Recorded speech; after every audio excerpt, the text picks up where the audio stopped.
16 degree Celsius रु कहीं कम करी हुएनि एसी तापमात्रा।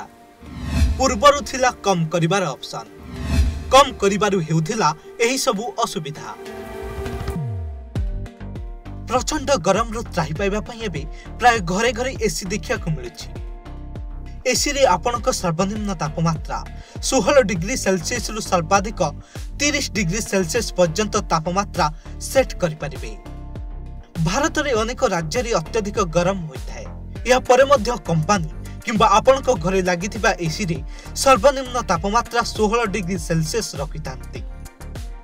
आपण केबे भाबिछंती कि एसी रो तापमात्रा को 16 डिग्री सेल्सियस रु कहीं कम करी हुएन?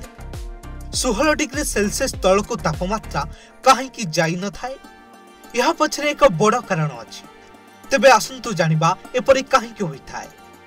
एयर कंडीशन रे एक स्वतंत्र डिवाइस अछि जहाको इवापोरेटर कहा जाय एवं एहा माध्यम रे कूलेट ठंडा हुए।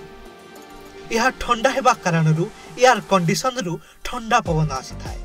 जदि एयर कंडीशन रो तापमात्रा 16 डिग्री सेल्सियस रु कम होई जाय तेबे इवापोरेट रे बरफ जमा हेबा आरंभ करे, जहा द्वारा यह खराब हेबार संभावना थाए। इवापोरेट रे बरफ जमा हेबा कारणरू एथिरु बाहरुथुवा रेफ्रिजरेटर रो चाप बहुत कम होई जाय एवं जदि यह को कम तापमात्रा चली जाए तेबे यह द्वारा इवापोरेट रे बरफ सृष्टि होई पारे, जहा यह को खराब करि पारे। एयर कंडीशन कंपनी गुड़िक तरफ 16 डिग्री रु कम तापमात्रा रे एसी चलाइबार ऑप्शन थिला, किंतु एपरि करिबा द्वारा कंपनी रो ग्राहकन को क्षति हेबार संभावना रहउतला। 20 रु 23 डिग्री रे अधिक ठंडा पवन मिल थाए।